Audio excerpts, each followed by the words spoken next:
I'm done with my intro, she'll. Are you ready for combat night?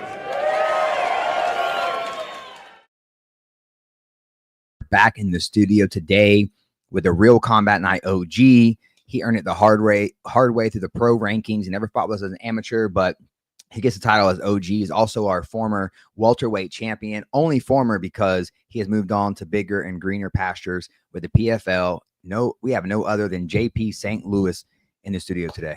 How you doing, man? I'm good. How are you doing? Pull it towards you. Yeah, I was like, damn. I realized I had to get the mic ready when you were doing the intro.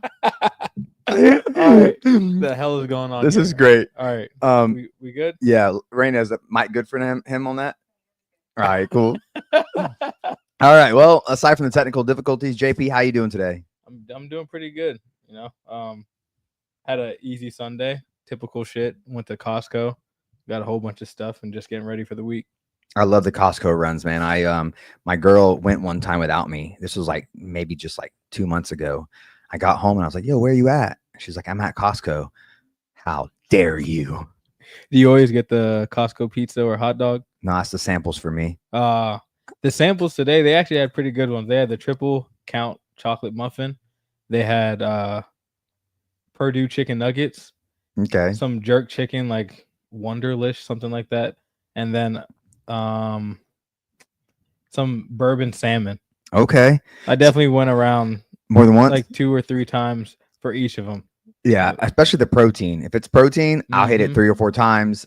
If it's a sweet treat, I try to just hit it once, but the protein I'm hitting more than once. I mean, the sweet treat, they cut it like you know when you would have like the pizza parties in elementary school and they'd give you those super skinny slices. That's how they're doing with the muffin. Like I didn't like one muffin, they cut it so many times. Yeah. And I was like, I can have at least like 2 of these and not feel too bad. Yeah, if it's chopped up, I'll make 2 or 3 visits. Yeah, but I can't set a bad example for Caden. I always tell him no sugar, and then he sees me over here taking all the. You see, I don't have any kids right now, so not yet. I can do what I want. Yeah. So, man, I wanted to bring you in studio. It's been a pleasure having you fight for us, but you recently made your debut for PFL. I just wanted to ask you, how was that experience? What'd you think about it? I thought it was dope. I think the best part is all the the magnitude of it being on ESPN Plus. A lot more people just being like, yo, I guess it's like they felt like it was a way bigger fight. And granted, it is. So there's more attention. And I always love when I have more attention because I feel like that it just makes me rise to the occasion more. And, being there from Sunday until Thursday, it was just dope because it's that real fight week feeling. You have to do whatever, like pictures, media, all those things. You don't have to focus on anything except for I'm in the hotel. I have my morning workout, have my evening workout, and that was it. And PFL staff was great. That's awesome, man. It's really cool to see the guys go from Combat Night to the PFL.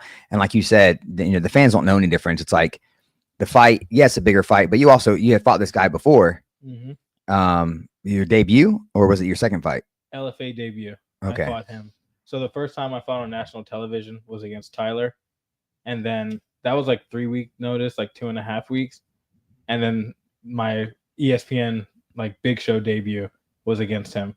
And I always felt like from our first fight, I won that pretty quickly. But I was like, this guy is actually really good. I feel it. I'm feeling like he's going to keep winning fights and he's going to go up the rankings. And so am I. So I had a feeling, I was like, we probably will see each other again, some way or another. And of course it happened. And one of my things was we're cool and all that, but competition is competition. Fighting is fighting. One person has to win. I'm always going to be rooting for myself.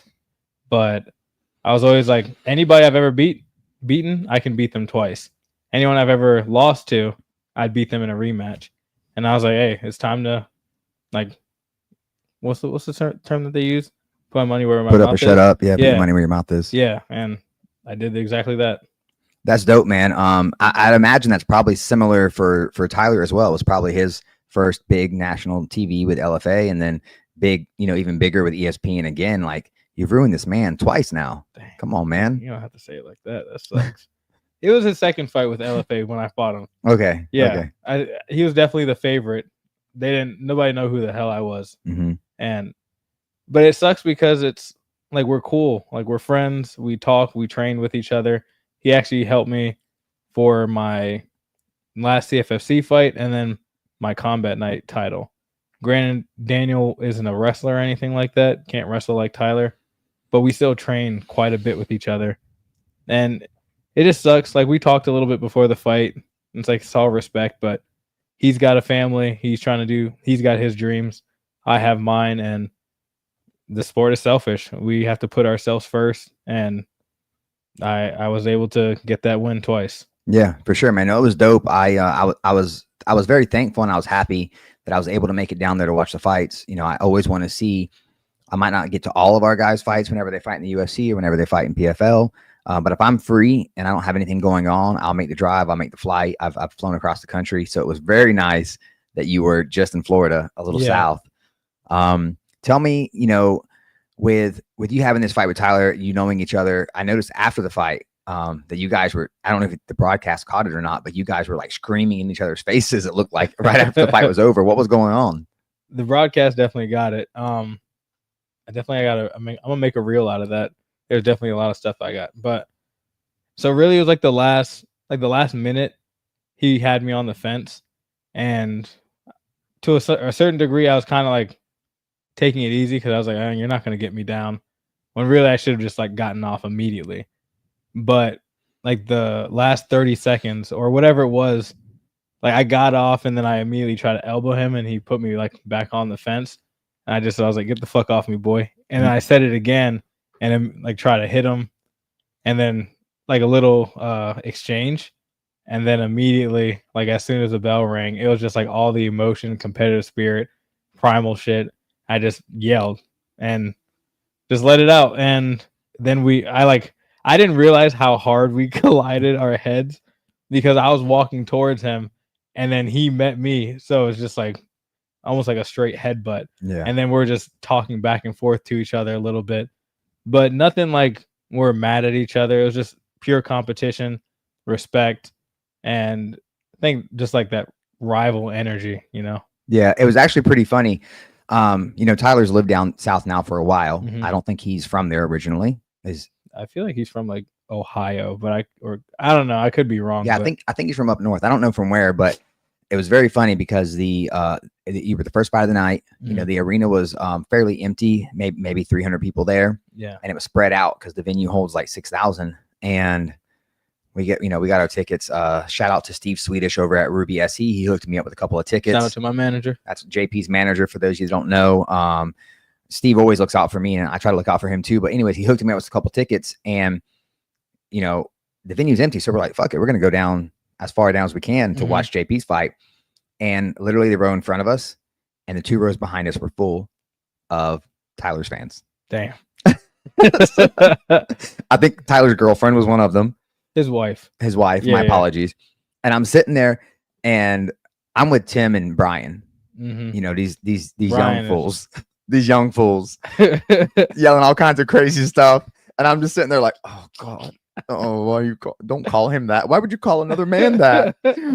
Dude, the funny thing is I heard Brian because he was like, inside leg kick, inside leg kick. I was like, you damn right. I just threw that bitch just because I was like, yeah, it is open. Yeah. It's like, let me go ahead and throw it. And I knew it was Brian. That's the funny part. I just knew that voice and I was just like chuckling to myself a little bit. Yeah, he has a very distinct voice, and it was so funny. He was yelling obscenities through like half the fight at least. Yeah, I didn't hear that. And I was like, I mean, calling him a B word, the P word. I'm like, yo, bro, come on, man. And I'm right next to him. I was like, do you not acknowledge? And like right in front of us is his wife family. And people. Right behind us is his people. Behind them is his people. And there's like 3 of us, and we're in the middle of this, and they're not yelling anything. You know, if he gets a takedown, they're like, yeah, you know, of course, cheering on the action. But it could just be you and him standing in front of each other, and he's like, knock that out. And I'm like, it's like, relax. Come on, man. He got to calm down just a little bit. Yeah, it's young bucks, man. You know how it is. But it was funny because you know that happens so often where, you know, I see it all the time at our events where families are next to each other. And we don't plan that or try to do that by any means. If anything, I'm trying to put people in opposite directions. Yeah. But it was fun. It was a cool experience. I really enjoyed getting to watch you, make your debut. And it was the first fight of the night. So I didn't know how the judges are scoring, right? Because judges score differently. Yeah. And I thought, okay, for sure JP won the first round and the third round. And I was like, maybe it was second and third round. I don't know. I thought for sure he won 2 rounds, but he had got takedowns in those rounds. And I was like, man, you never know. I've literally heard, judges and referees say, like, when someone loses a fight that all they did was maybe get a takedown and didn't do much with it, no damage. They're like, oh, I guess they don't score wrestling anymore. Yeah. I don't know. I feel like judging is so shitty and inconsistent because, and this isn't a knock to Tyler or anything, but getting anybody who just in general, me too, I hold myself accountable if I do that. If I get a takedown and I don't do anything with it, it should count. The takedown should count as something because you did do some type of aggressive motion, whatever it is, trying to score points. But if you don't do anything, you don't land any punches, you don't do anything but control, it's like, it doesn't really, like, it shouldn't count for anything. If I saw on one judge's scorecard, I won all 3 rounds.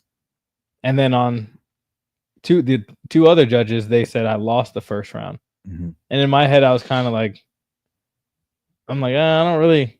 It's like in the first round, I was controlling it on the feet majority of the time, and then I got taken down, but then nothing happened. I was just throwing punches, and then I got up the last, like 10 seconds. He was still locked on, but it's just judges are horrible when it comes to it. And sometimes I just think it's like that old school mindset. You remember back in the day with UFC, it's like you got to get the takedown to steal the round. Mm-hmm. Steal the round, but it's like it's a fight. You don't steal rounds. You have to actually like take that earn round. it. Yeah.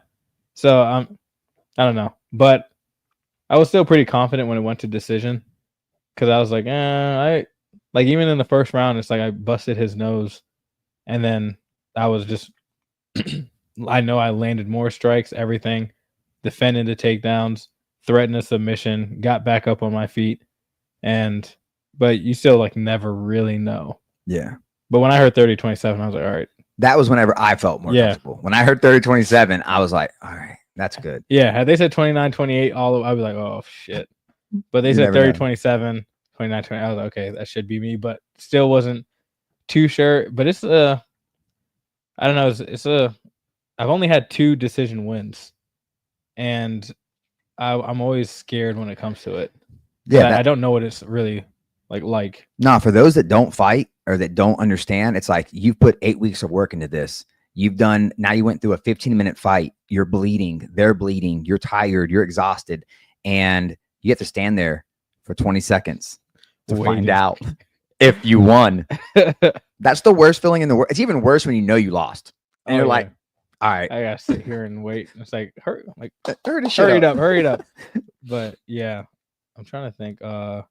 And then it's like, damn, am I going to get that extra money or not? Yeah. It's like, that's the thing. It's like, am I getting paid more or am I just getting a little bit? Yeah. Double or no. Yeah. It's like, that's a big, that 20 seconds or however long it takes to find out that decision. Oh, it's even worse if it's a split decision. If it's a split decision, like, I don't care. Like, then you just know that it was so close. And now it's even worse. It's like, now your heart drops and I'm like, oh my God, what's going to happen? What's going to happen? Who's going to win? Or if you think you lost and you hear a split decision, you're like, there's hope. Yeah, there's hope. Yeah, definitely. I feel like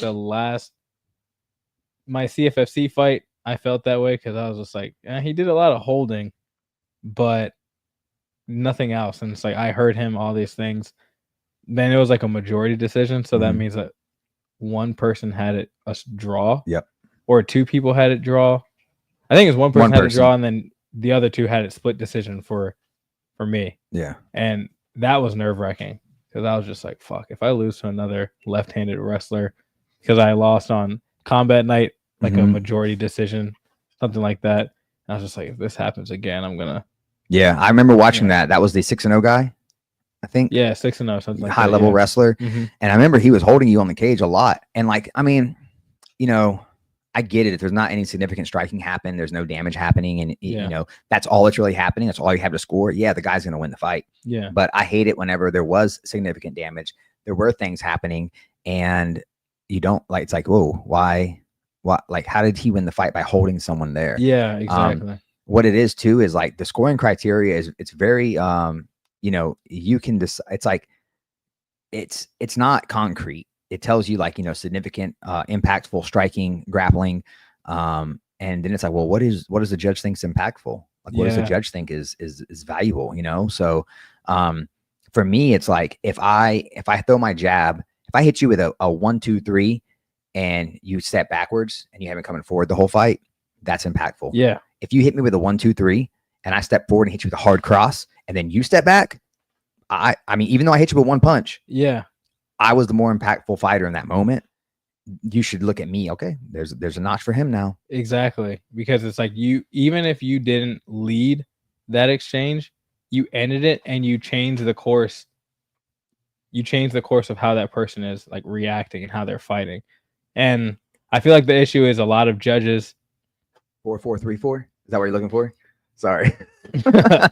I feel like a lot of judges maybe don't have that understanding of one, striking. Sometimes they might have like a very rudimentary understanding of what's going on, because there can even be the case of if someone is very like crafty with their defense, they're rolling, they're not getting hit with anything, or they're fading and then they're countering back, and the judge doesn't understand what they're seeing, and they're just like, oh, the guy who's being aggressive is winning. It's like he didn't get touched and then he got countered hard.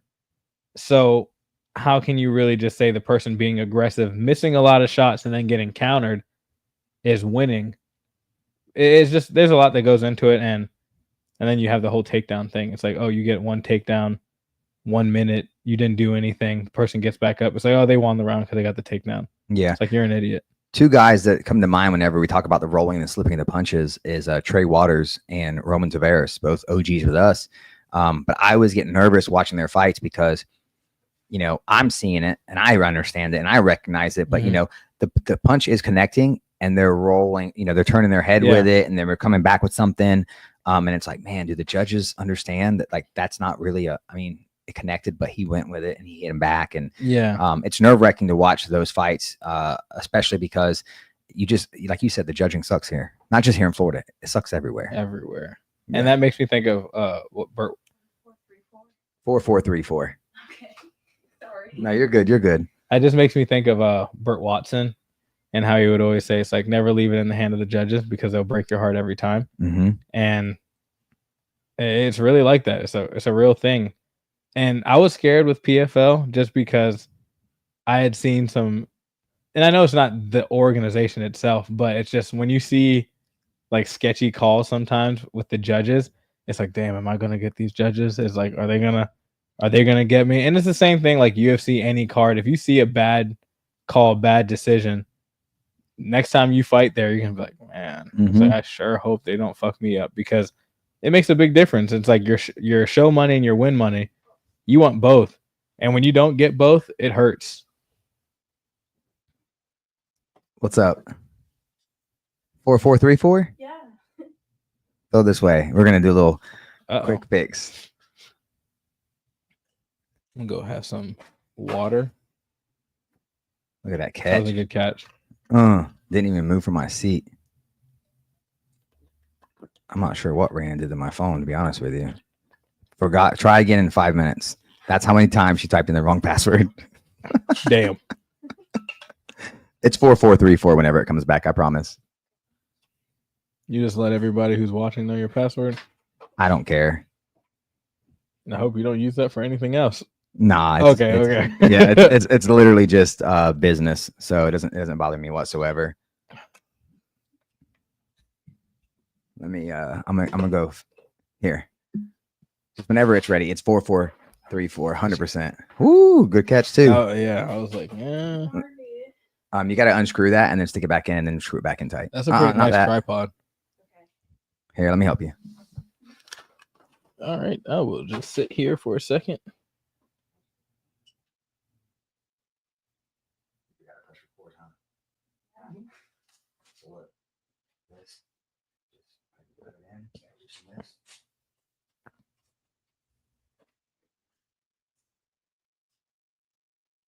It's 4-4-3-4, I promise.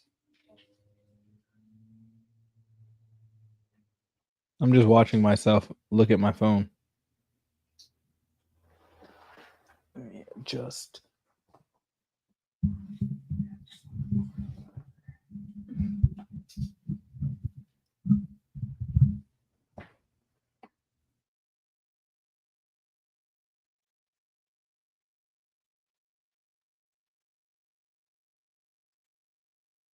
You're back after a little technical difficulties.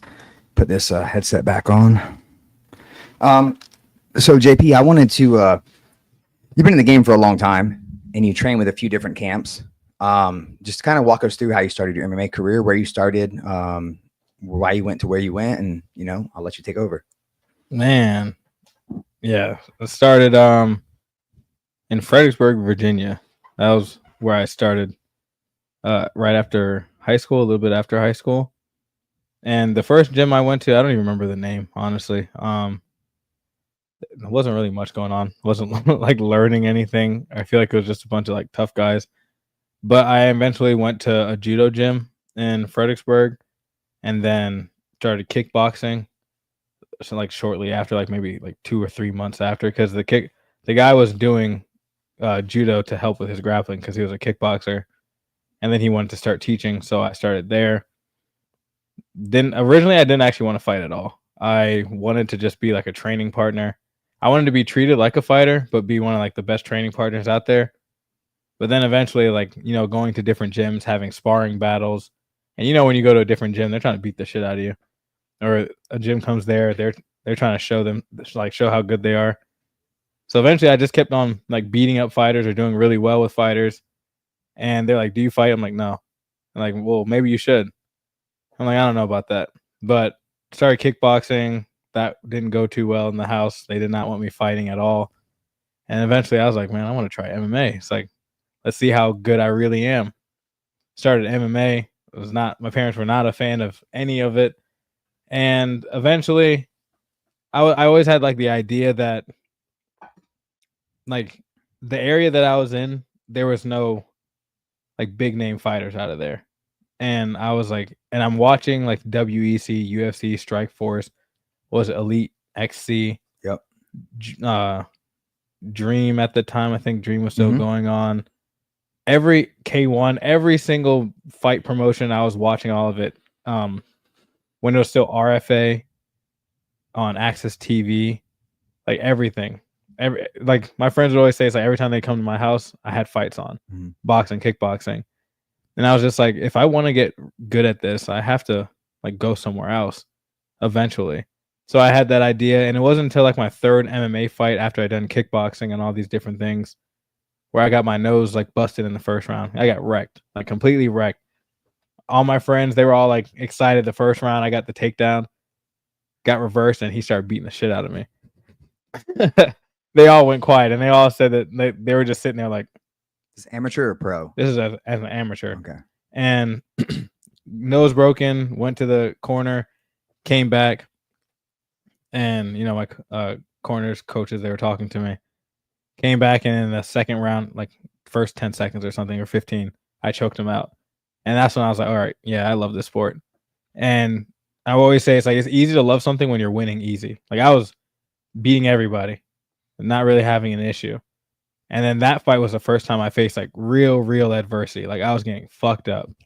And I came back and won. I was like, all right, yeah, I had to face some obstacles. I overcame it. I can say I actually love this sport because like, I could have just been like, all right, tap. Like I'm done, because he was about to choke me out too. And then shortly after that, I went and visited Rufus Sport for my first time.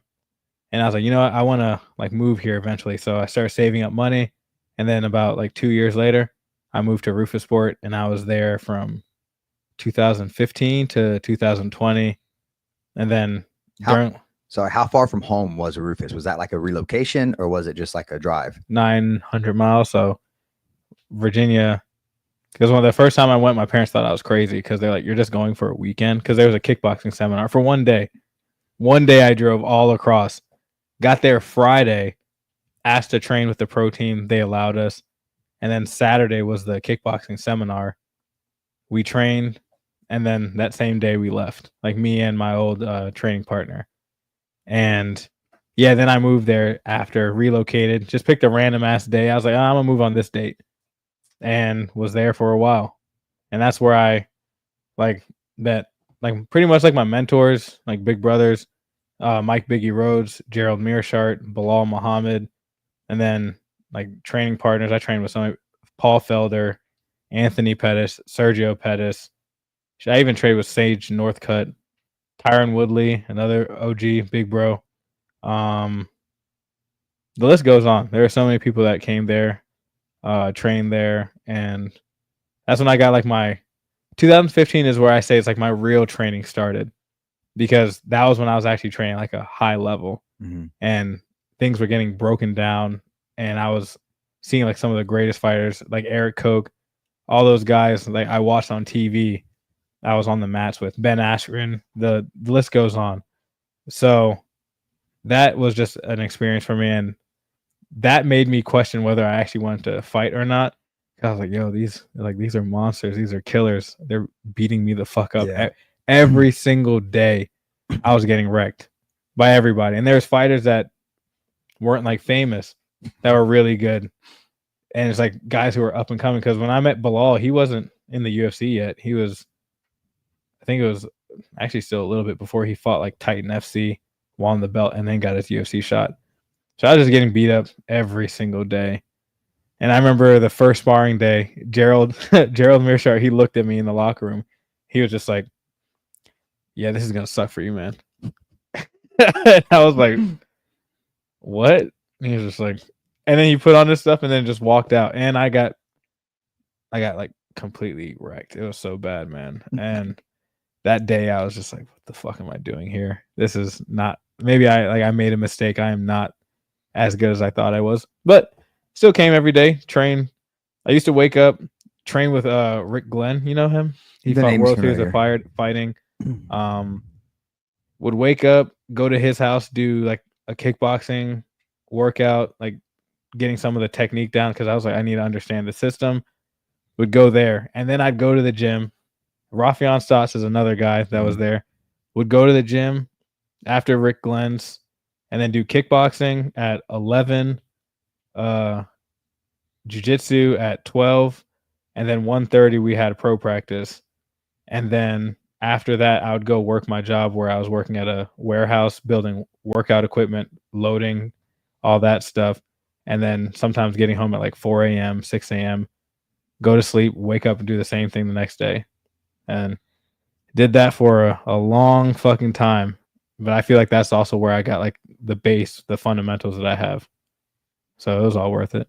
What brought you to Orlando? Like, when did that happen? Like, and why Fusion? You know, there's so many big name gyms out there, and to be where you were and to find Fusion out of every place. Because even in Florida, there's, especially the time you came, not knocking Fusion by any means, but you know, there was the Kill Cliff, there was ATT Coconut Creek, there, you know, a lot of big name gyms down here, MMA Masters, that had a bunch of UFC guys. So what made you choose Fusion and come to Orlando? I met Julian. Funny, the last fight before COVID kind of shut stuff down, I was cornering Gerald against Duran Wynn. Rodolfo was fighting there. This was when Izzy fought Yoel and Joanna fought Whaley. So that crazy fight where she got that big knot on her head. Yeah. And I met Julian there, and just like, I think we got in the elevator at the same time, and we're just talking a little bit. He was like, oh yeah, I'm a coach of like Rodolfo out in Orlando. He wasn't trying to sell me nothing. We're literally just talking. You know how Julian is. He'll just be talking. And in my head, I was like, a black dude is the like MMA coach of Rodolfo Vieira.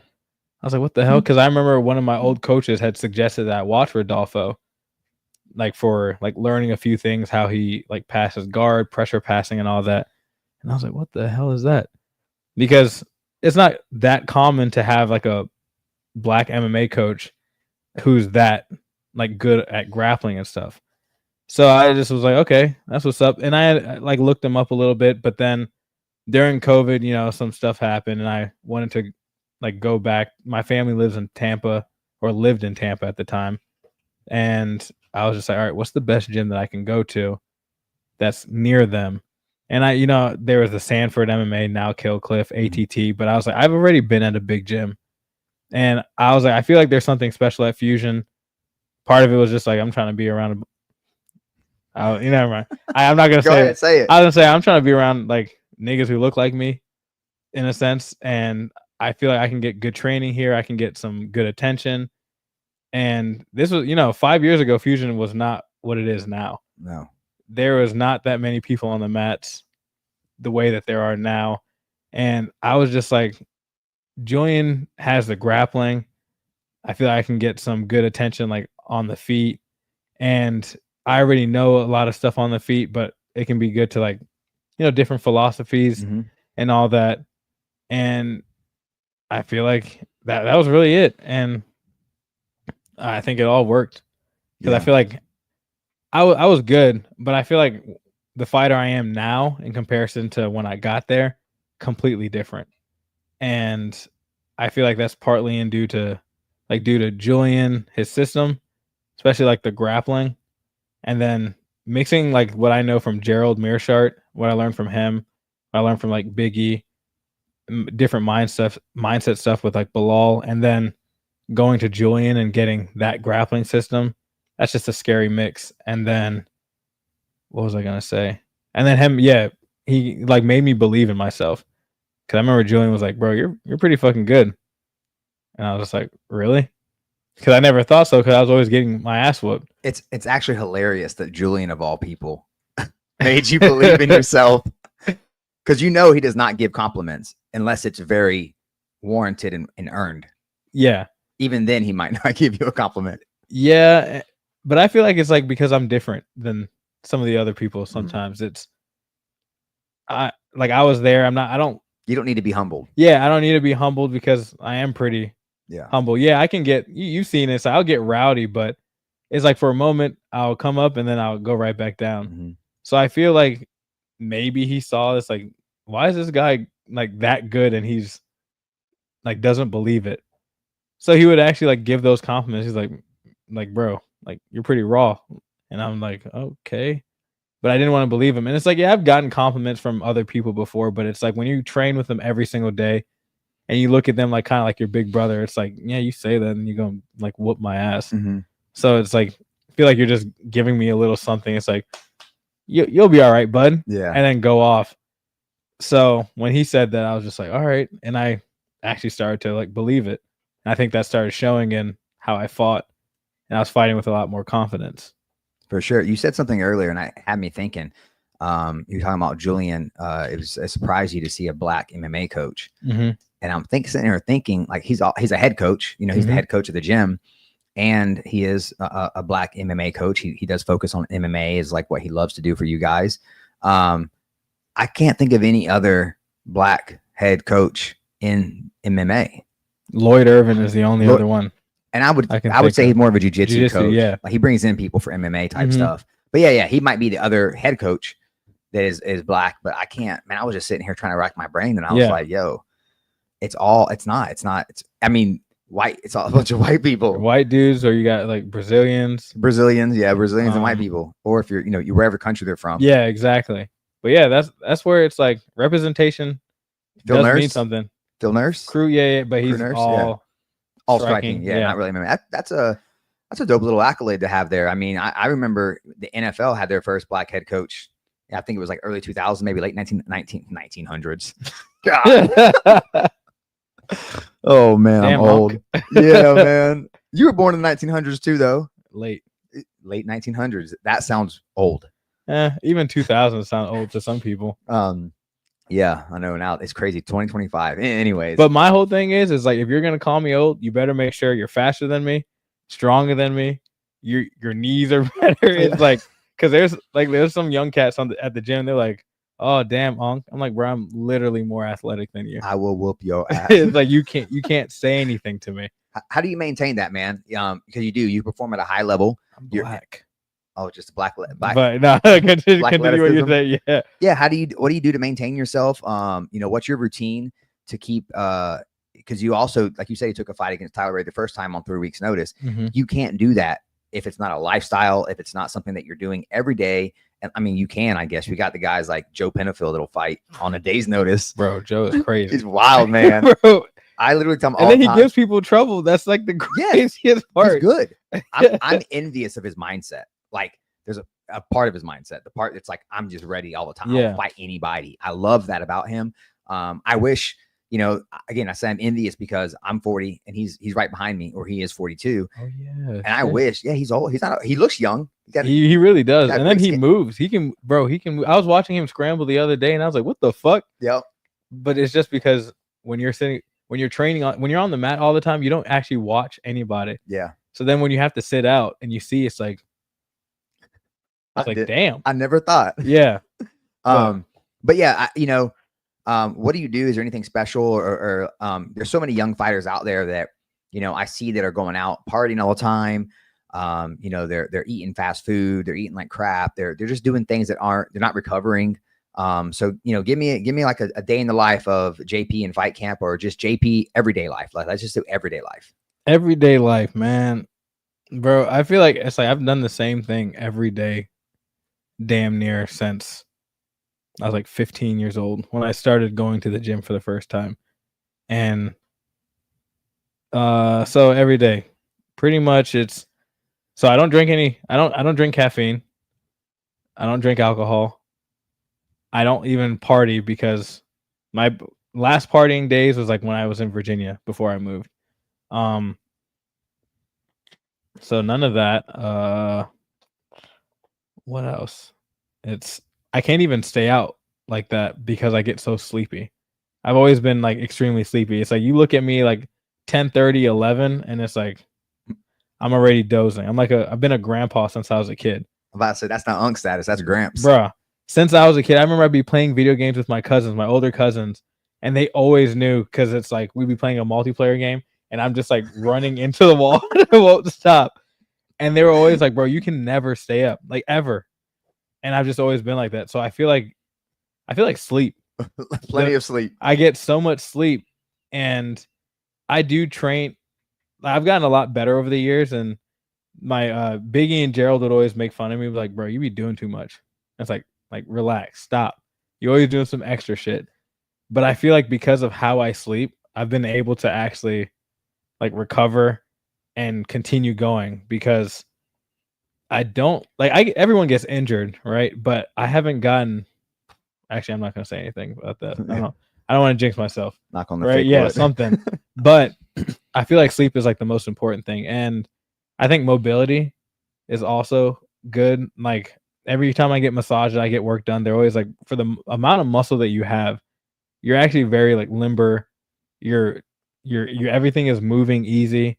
And then I do like my strength and conditioning. I've always lifted, so I feel like that also protects like my joints, and the fact that they're able to move without getting like aggravated, injured, helps me out a lot. So definitely a lot of like genetics that come into play, and then also just like me doing my strength and conditioning 3 times a week, 2 to 3 times a week since 2019. Shout out to Matt Gifford. Then always being on the mat. I think it's a mindset thing too. I've always been like, since I started, I've always been on the mat. Like everyone can say, no matter what, because I'm not always the best eater. Back then it was worse. But the whole thing is I was always training. No matter how bad I ate or whatever it was, every day you can expect to see me on the mat, no matter what.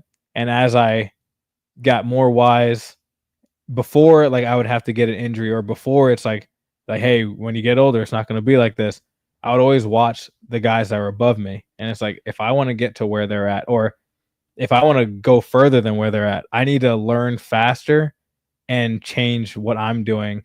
Because I always look at the older guys in the gym that go far, they know a lot of stuff. You're supposed to use them as like a ladder, not like use them, but you have a leg up, because like the guys at Fusion that have like me or Mike Davis, Julian, you, Phil, anybody, like when we started training, we didn't have that many people on the mat that were that good.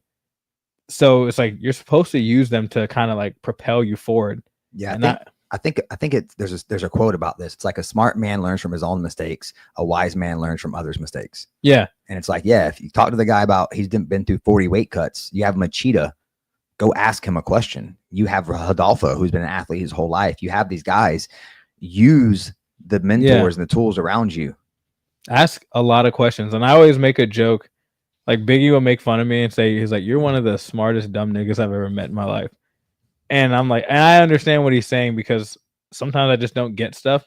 But I'm always been like, I'm smart enough to know that I should grab smart people and ask them questions and learn from them. And that's how I feel like I've always been able to just keep on moving forward. I haven't hit a peak yet. I'm continuing to evolve, learn more, and I'm curious. Yeah. And that's a Ted Lasso quote. It's like, be curious, not judgmental.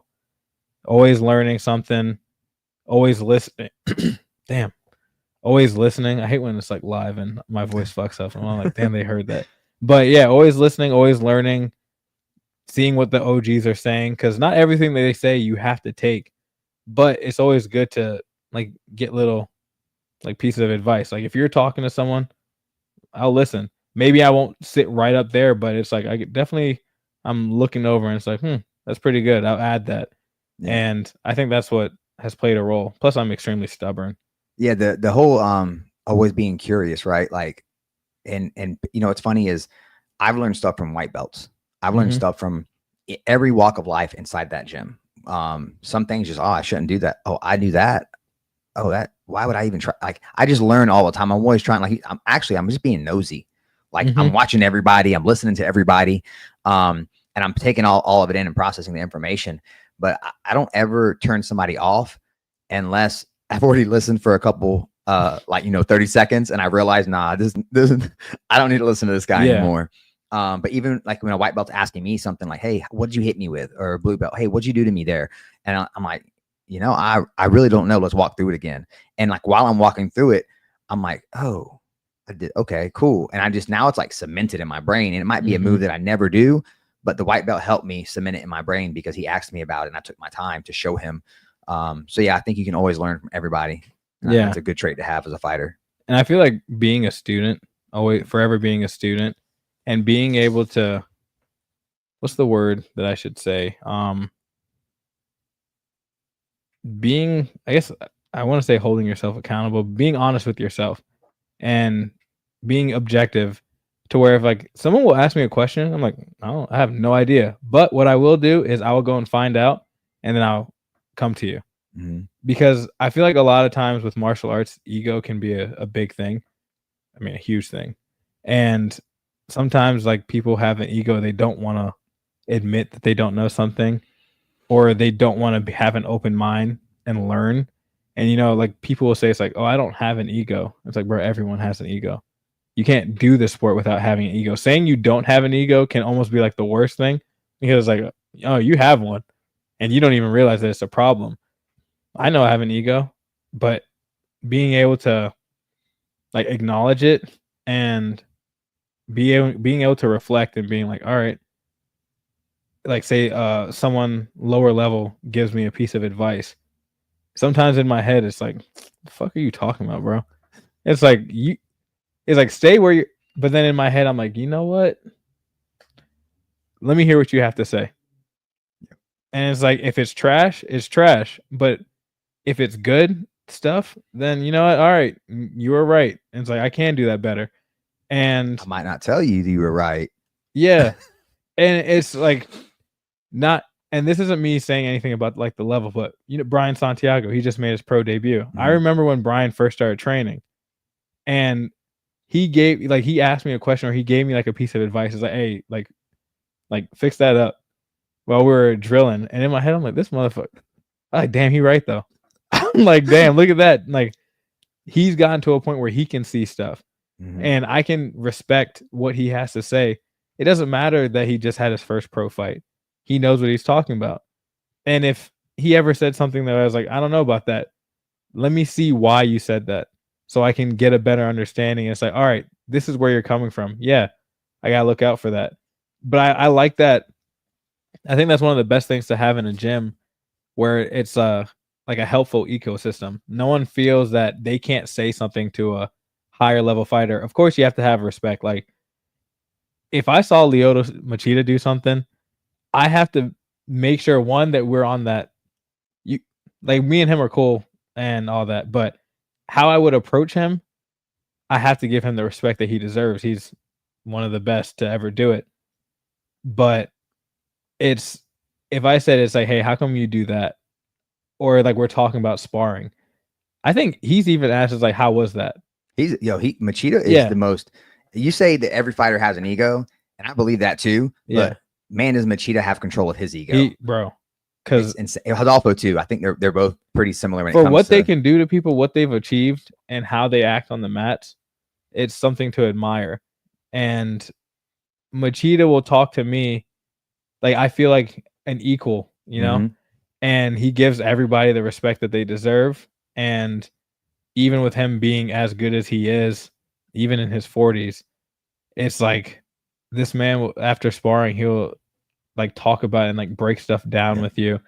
You can ask him a question and you don't feel like he's talking down to you. He's talking to you eye to eye as a man. And I feel like that ecosystem is what every gym needs in order to succeed. Because then people are looking out for each other. Not I'm looking out for myself. You stay where you're at. Yeah. You know. I remember this is funny because I'm smaller than Machida and I'm way less experienced than Machida. He asked me to grapple one day, and I had just grappled with his son. And his son has very good striking. And his grappling is what he's working on. Yeah. And Machida says, "Don't take it easy on him." So I'm putting it on his son, And then he comes up and asks me, "Hey, you want to get around?" And I was like, "Oh my god!" I was like, where did I fuck up?" He just like, what did I? He just set me up. So the bigger dude, we're grappling and we're like 3 minutes in, and I'm just being super like, "Hey, whatever you do, I'm just gonna try to not get messed up or whatever." Yeah. He triangles me and like he went for it. Like it went from like I don't think it was like a switch by any means, but there's nothing real serious happening. He went for a triangle and he closed it, finished me, and I was like, all right. Submissions are on the table. All right. He's still a 200-pound man. And I guillotined him. And I'm like, I'm everyone's like, I got a really good guillotine. And I think he thought littler guy, whatever, guillotine, boom. I finish it. As soon as the round was over, like 10 seconds later, he looks at me. He's like, how did you finish that? And I remember being like, oh my God, Machida's asking me about my guillotine. And I sat there. He sat there for like 5 minutes and we talked about like my grips and what I do with my elbows. And he was like super respectful about it and was like, man, I don't ever get caught in those. And I was like, oh, hell yeah. Like, damn, that's dope. Huge feather in my hat. And it made me feel like an equal, like you said. He doesn't try to make you feel like he's better than you. He wasn't mad. I can't say that if I got submitted by somebody that he doesn't feel that way. But if I got submitted by somebody that was smaller than me and that hadn't been around as long as me, I'm like, I don't need no damn help from you. Like, get away from me. I let you do that. But yeah, it's cool to have those guys around the mats as mentors and be able to talk to them. And I wish more guys would use them and utilize them, because we even have guys from Fusion that'll miss weight. And I'm like, yo, how? Yeah. Any major gym, whether it's Fusion, Jungle, Dark Wolf, ATT, Killcliff, you name it, there is no excuse to miss weight, because you got so many people to talk to and ask about what to do, how to do it. And after you ask 5 or 6 people and you see that, they all did these 4 things. All right, let me focus on these 4 things so I don't miss weight. Yeah. But it's so crazy to me that these guys aren't using the mentors they have in the gym to help them get better. Or just get a fucking nutritionist. Do you have a nutritionist? Yeah, I have one. I've been using him since. Shout out to Ben Locken. I've been using him since. Ben Locken. Yeah. He's a coach as well, MMA coach, right? Yeah, for combat crap. She trains out of the cellar. Okay. Out in Minnesota. Yeah, we just got connected with him. She's trying to we're gonna try to get her a fight down here in South Florida. We see the name Ben Locken. That rang a bell. Yeah. But yeah, she trains there. He's one of the head coaches, if not the head coach. But he's been my nutritionist for a long time. And he was a nutritionist for Biggie, my guy Craig Eckelberg, guys from Rufus Sport. I don't know who else, but it was an issue because I've never missed weight, but I've had some really bad weight cuts. And I remember for one of my LFA fights, I weighed in and I was over by like maybe a pound or something like that. And I was starting to get fucked up, like getting dizzy and all that. Had to go back to the hot tub. And I was sitting there and I was like, bro, like everything is spinning. I finally got out after like an hour, like sessions like that. And I had to tell my friend Tyler, I was like, bro, you're gonna have to like hold me up because I like stand behind me and I'm gonna like try to walk as steady as I can. But if they see me and I had to like faint or fall, this fight might be over. And I got there and like the room is spinning. I'm like, Jesus Christ, come on. I stepped on the scale, made it, had to step off, and I was just walking super slow. And I remember I took off like my shoe or something for something, and my foot cramped so bad. Like my ankle was like my foot was stuck. And then later, like my neck cramped and my stomach was cramping. It was horrible. And then after that, I was like, I'm never doing this alone again. I'm getting a nutritionist. And people talk about like money. It's like this was 2019 or something like that. I was fucking broke. But I know what I care about. What I care about is MMA and winning. Mm-hmm. So I put my money into my training. I invested in myself. And I feel like that's where it's like, oh, I don't have the money. You fucking do something. If you got to get a credit card and pay for your nutritionist with that. Or stop drinking, stop partying, stop smoking weed. Yeah. You see, and invest the money in your career. See, I wasn't spending that much on that stuff. So it was easy for me, but It was just like, I have been using him and I have each time it gets better, like easier and easier. And I had one fight when I was down in Florida that I didn't use him, like for like a catch weight of 195 or something like that. It's not as necessary, but had one fight I didn't use him, and I was like, this is horrible. I was like, I shouldn't have done that. And it's just use the nutritionist and don't fucking lie to them. That defeats the purpose. I just don't get, because it's like, what are you paying him for? Paying a nutritionist for, him or her, if you're gonna be like, now if you say you're off by like half a pound, you round down, fine, or even a pound, whatever.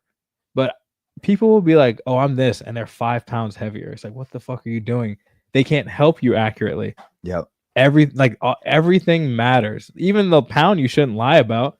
But if you're gonna lie at least 1 pound, but if you're saying 5 pounds, that's a big difference, especially when you start getting down to like closer to fight week. But I don't know, my guys, like I feel like that's the thing, like who I came up around, they were a no excuse type bunch. Yeah. Like there is no excuse. Like if you missed, you missed. Not anything else is like, hey, I messed up, I fucked up. That's it. There's no long post. There's no nothing. Mm-hmm. It's just, I fucked up. I should have been more professional, and that's all there is to it. And part of me sometimes I'm like, that's like that Midwest blue collar mindset, which I do love in a lot of ways. I'm also very different from that, but it's just like, Bilal, Biggie, Gerald, all these guys, Paul Felder. Paul Felder went through hellish weight cuts, still made it. All these guys I came up around, missing weight was not a thing to be like laughed at or anything like that. It's not, who cares? No, make the fucking weight. Even if it doesn't seem like that big of a deal, it's like you agreed to it. You signed the fucking contract. I will make this weight. You better die trying to make the weight.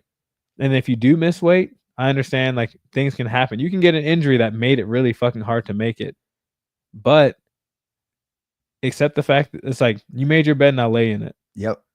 Don't say shit. Yeah, exactly. Be a man. Be a man of your word. Yeah. If it comes out of your mouth, then you should be able to make it happen. And at the point when you realize I can't make this happen, you should call somebody and communicate that. The promoter, your coaches, hey, we got to talk to the promotion. You don't know how many times a guy shows up at weigh-ins over by 5 pounds. And I'm like, you knew last night, you knew 2 nights ago. Now your opponent's on weight. And yeah, he wants you to fucking suffer like he did. Had you, and I've seen opponents, Jacob Toledo in Tallahassee just told a guy, man, if you had told me last night, I'd have been cool with this, but you made me cut the weight. So now I'm gonna make you cut the weight. And it's like, yeah. And it's so funny to watch some of these guys get offended and upset because someone's making you be a man of your word. Like someone's holding you and making you have accountability. But it happens so often with these guys, especially on the regional level. Obviously at the highest level, that's not as much. And, guys are all dialed in at that point. But yeah, on the regional level, especially the amateurs, you see it. And it's like, yo, I don't do anything half-ass. I don't care if it's an amateur. Mhm. If you sit down right now and we had bowls of cereal and you said I can eat my bowl of cereal faster, I'm like, the fuck you can. And I'm eating, that's how competitive I am. And just my nature in general. So if I got somebody, that I've told I'm going to do something, I'm going to do it. Like there's no ifs, ands, buts about it. I want to be the best version of myself in every situation, every scenario, whether it's an amateur scenario, whether no one's looking or everyone's looking. Because who you are when no one's looking is who you actually are. Yep. That's the whole thing. It's like if you're only doing something because people are watching, it's like someone who trains hard only when the coach is looking. Yep. You're not actually really about it. You want, I'd say not the glamour, but it's like you want the recognition for something that you actually aren't. It's who you are every single day, whether someone's watching or whether nobody's watching. Alone, sad, mad, happy, broke, with money, whatever it is. It's like being consistent is the most important thing. And for sure. I feel like a lot of people don't get that. And just in life, period. Like who people like fighting shows everything who you like. Fighting will show everybody who you are at the end of the day. Yep. Because you're in the cage, everyone can see it. It's like, what kind of guy is this person? But then, like before, the preparation shows a lot of who you are. Are you training like you're supposed to? Are you listening to like the coaches? Are you like turning over every stone to make sure that you win? Are you investing in yourself? It's like you say you care about this. It's like time to show it. And that's where I can sometimes get irritated with people because my dad was always the same way. Like if you say you're going to do something, then fucking do it. Mm-hmm. My mom, same exact thing. Like they don't play about that. Say you're going to do it, do it. If you're not going to do something, then say you're not going to do it. That's it. And there was no I don't knows. Either yes or no. Mm-hmm. Of course, we still might be like, I'm not sure. But I was raised with that. It's like they're Haitian immigrants. So I'm raised with that mindset. But then it's also just that old school type shit. And don't say shit and waste people's time. Yeah. And the cage doesn't lie. So like you can lie about doing the conditioning work outside of the gym. You can lie about the strength conditioning sessions. You can lie about your diet. You can lie about all these things all you want. But at some point, you're going to have to step on a scale. And at some point, you're going to have to get into a cage with another guy or gal that wants to hurt you in front of your family and friends. So the cage does not lie. If you said you did sprints 3 times a week to your coach and you really didn't, guess what? It's going to show. It's going to show. It's going to show. And just like my fucking swimming, I told people, it's like I showed people I was swimming a lot. And then in that fight, 3 rounds, still had energy, all that. It was good. It's like, it's like everyone knows what I'm about. Mm-hmm. No matter what. You've talked about investments a lot and accountabilities and all that, and accountability and all that stuff. But the investments, like the time is the biggest one, right? The biggest investment is time. You put in the time to do the things you're supposed to be doing, like the swimming and all the extracurricular activities. The recovery work, I see you at Athlete Recovery Room. Yeah, shout out to Athlete Recovery Room. One of my first sponsors in Florida. Nice. Doing the recovery work, making sure you're getting, good blood flow, massages, the red light sauna. I did the VO2 max to see where my VO2 was at. Did you test it before and after? I want to do it after. I need a schedule. Yeah, I need to do it now. But I did like the RMR too. Yeah. The resting metabolic rate. It's like that. Those are important things. And having access to something like that locally is great. Yeah. Doing the testing, knowing your numbers. When I was an active pro fighter, my conditioning coach always tested our numbers at the beginning of camp and the end of the camp. So how fast is your mile?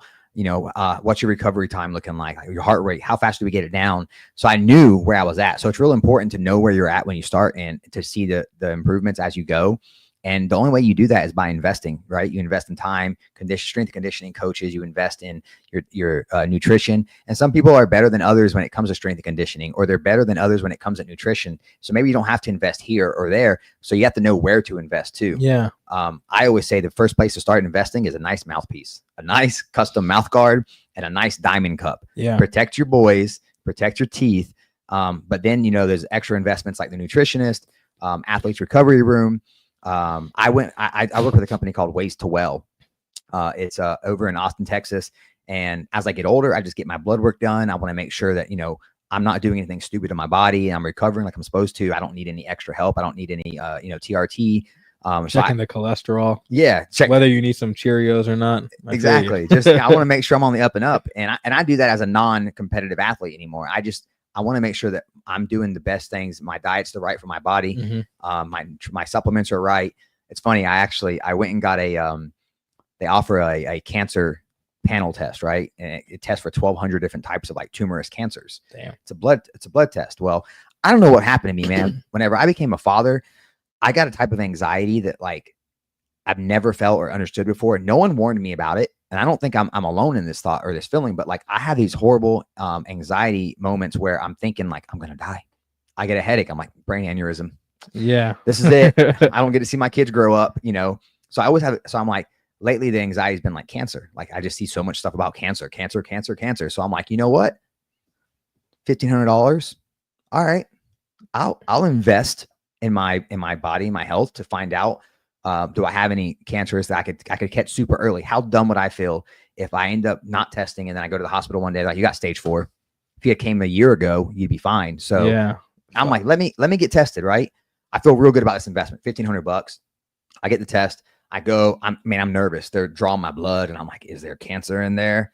And so the test comes back a week later and I missed a call. I get a voicemail. I'm like, do they call people for like, is that normal? So I chat GPT and they're like, if it's a call, you're probably safe because they want to do like an in-person consultation if you have something bad. Yeah. So I was like, all right, I feel good. So the next morning I get a call bright and early and I'm like, hello? And I'm nervous. I'm like, I'm not lying. I'm like a little shaken here. And I'm like, hey, yeah. All right. Yeah, Mitchell Chamale. Okay, cool. We got your chart right here. All right. And everything looks good. Yeah. It's like a 2-second pause. It's like, and everything looks good. Bro, I immediately was pissed off about the $1,500 I spent. Immediately, I was like, I really spent $1,500 to find out that I ain't got nothing. Yeah. I mean, I didn't want to have anything, but it was so funny. I went from like full of anxiety. And then as soon as he said, you're all good, I was like, man, get the fuck off this phone, man. Get out of here. But yeah, it's important. $1,500. God damn. Yeah. But you know, if they did catch something invaluable. Because cancer, it's a lot. It costs a lot. And the quicker you catch it, the easier it is. Yeah. But you know, it's just important, you know, when I was younger, when I was in my mid 20s and just starting MMA, I didn't do recovery. I didn't eat right. I was doing the most wrong you could. And so it's cool to see athletes like you that are active and doing the right things. And then hopefully passing that knowledge on down. Cause I try to with these young bucks, but it's different coming from me because I don't compete anymore. And they look at me as unk. But it's like, oh yeah, you used to. Yeah. It's like we couldn't even watch your fights live when you were active. Exactly. Black and white. But yeah, you know, it's so important to have those recovery routines. And I wish I had started when I was younger because now my body, I'm trying to fix stuff from not doing recovery and from not taking care of myself. So, you know, to be able to stay active like you do and compete at the level that you compete at, I'm sure that the recovery over athletes recovery room is a big one for you. Huge, man. It's like the Normatec leg compressions and they have arms too, arm attachments. And hip ones, it's like, bro, it feels so good. Like my legs will be shot, and I'll get in those, and then I come back. I'm like, man, I could go and do a workout right now. And it's not. It almost feels like, it's not that expensive. It's affordable, but like you say, stop buying all this weed. I know a lot of you guys like to smoke all the time, and it's like part of you guys are coping with something. It's like get a therapist. It's like. If you're smoking to handle some mental health stuff, it's like talk to a fucking professional. Get a therapist. Guys, women, there's nothing unmanly about getting a therapist. It's like if you want to get better at fighting, like striking, get a striking coach. You want to get better with lifting, get a strength and conditioning coach. Swimming. But then when it comes to the mind, they're like, oh no, I ain't doing that shit. It's Give me a bottle of gin. It's like I'm just gonna drink my feelings away. Yeah. It's like okay, like see how your liver feels about that. But yeah, it's like go to athlete recovery room, save your money. It's 1 hour. okay. It's like save up your money and invest in yourself. It's like your body will thank you. And I always feel it's like as an athlete, you're pretty much like a sports car, right? You have to get the tires changed, rotated, check the engine, do a whole bunch of different types of work. And same thing with us. And if you want to make that car last longer, you're going to have to start doing those things earlier. So don't neglect it, because then you're going to get to a certain point. It's like, damn, if I had only done this stuff, I could have been able to stretch my career out maybe an extra 3 years. Because we're seeing athletes go, like Jared Cannonier is like 40 something. Michael Venom Page is about to be 40. Tim Elliott just beat Kai Asakura at 38, and he's been fighting a long time. And I don't know what these guys are doing, but then you have guys like LeBron. Shit, back then George Foreman came back and he was still fighting at old age. All these different guys, it's like genetics plays a role, but not everybody has the same genetics. So you have to try to treat your body as right as you can to increase those chances. Yeah, you never know. It's like some people will be like, well, I can do all that, and something fucked up happens. Yep. That's the risk that you're willing to play. Living, just being alive is a risk. And I feel like that's like what you're saying with some of the athletes that don't use like the resources. They don't ask questions. They don't want to do the correct things. They're scared of, really, I think it's just a fear of doing everything right and things don't go right. Which happens like all the time. Wrong. Yeah. And it was actually Greg Jones, who I heard him say, he was like, you can do everything correct. And when it comes to the fight, you still only have a 50% chance. Accept it. Accept that bad shit can happen. You can follow every rule that you need to, sleep, eat right, all those things, and something bad still happens. Yeah. That's where it's like, understand that you have no control over anything. Yeah. We literally just had a girl, Stephanie Stone Cold Calderon, was going to fight in Orlando. You know, I was wondering what happened to that fight, because I was looking forward to it. I had told my wife, I was like, yo, I'm excited to watch this chick fight because she'd be throwing down. She had a bad injury during warm-ups, crying. It sucked, man. It was really, honestly, it was hard for me because I've been in those shoes before, and I couldn't imagine being right there and like you're about to compete. Yeah. And then not catastrophic. I won't say that's a bad enough injury that she couldn't make the walk. And having to go out there and talk to her about it, it was very it was upsetting, man. It sucks to see, and not just for her opponent too. You know, her opponent did nothing wrong, and Steph did nothing wrong either. Just turned the wrong way, twisted the wrong way, and just it took her out. But I told her, you know, it's like I always try to say, like, always look on the bright side of things. That could have happened in the first minute of your fight, and then it's a loss. And now it's a loss, and you know, now it really sucks. So things can always get worse. I'll never forget the first time I've always heard that saying, but the first time I felt it and I acknowledged it, I was sitting in traffic, and I was on I-4. And traffic stands still. And I'm like, I'm pissed. I'm like irritated as fuck. And then I see a helicopter come down and land on the highway. And I was like, damn, I could be getting airlifted to the hospital right now. That could be me in that wreck up there. That's how much worse it can really get. Like, it can get a lot worse. I'm sitting in traffic. I was like, yeah. I literally, bro, I sat back and I was like, all right, my mind literally changed like that. And I've kept that with me ever since. And Brandy gets mad at me because turn up the volume on a podcast. It's yeah, like life is good. Yeah, it ain't that bad. Because like Brandy will be, you know, mad or upset about something, and I'm like, it could be worse. And she's just like, of course, it can always be fucking worse. But I'm just like, yeah, we'll just focus on that instead of like how bad it is right now. Yeah. Let's focus on how much worse it could be, and then like, boom, I'm good. So yeah, things can always get worse. And like Steph's one of those girls that I know she does everything right, man. She's always vlogging about her training, her rehab, her conditioning. She's doing everything. So even when you do everything right, you can be the most talented guy in the room and something can still go wrong. And I've watched guys' dreams shatter, and it's the worst thing in the world. But if you have that kind of character where you're making the sacrifices, you're being dedicated, you're investing, and you're really, you're driven, bro, you're going to be successful in anything in life. And I feel that way about you. And I talk to guys like you, David Macias, Stone Cold. It don't matter what you do. If you choose to be a mechanic tomorrow, like, oh, you know what? I really like cars. I want to work on cars for the rest of my life. I'm going to take my car to you because I know you're going to do a hell of a job. And I'm going to tell everyone about you being a mechanic because I know you're going to do a hell of a job because I know your work ethic and I know your mindset. And that's what I wish most guys took out of this MMA journey, because this is temporary. Yeah. It's over at some point, whether it's 40 or 35 or 30, at some point, MMA is going to end for you. And whether you go on to be a coach or whether you just, you know, go on to open a landscaping business or you start a promotion like I did, take the work ethic and the sacrifice and the dedication, all those things you learn in MMA, and also start putting them toward other things. Like start thinking, branching outside of MMA.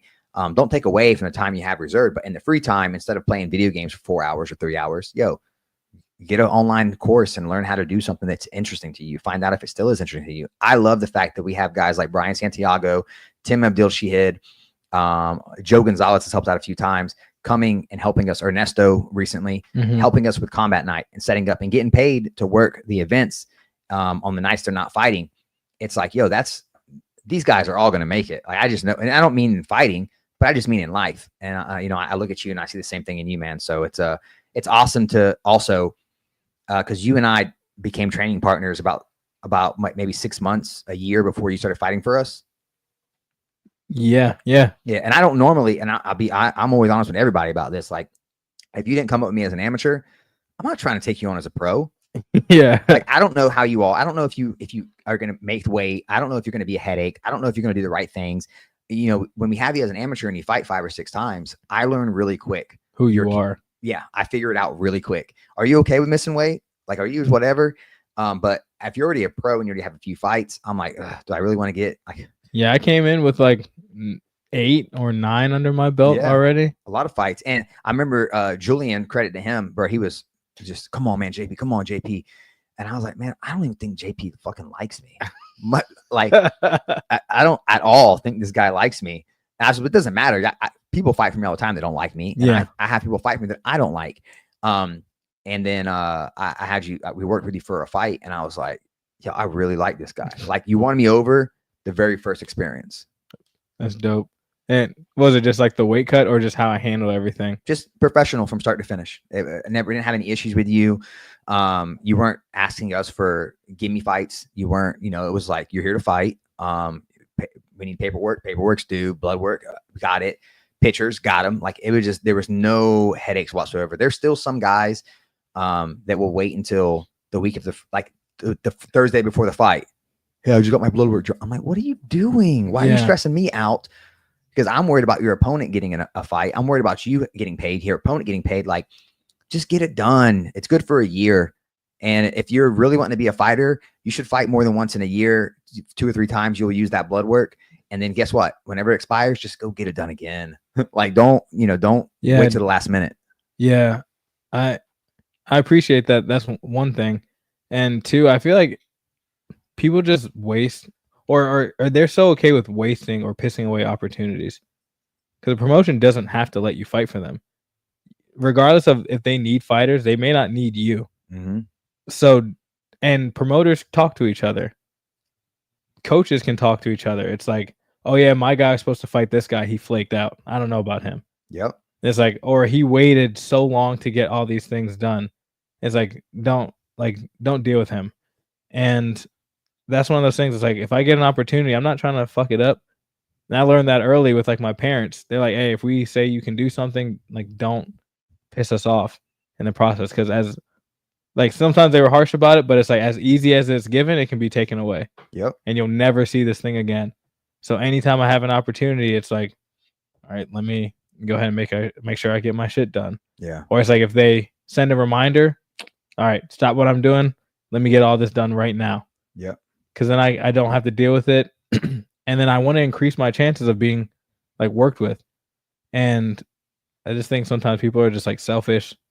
They don't actually care about what anyone else is doing. It's like, well, I'm the fighter. They need me.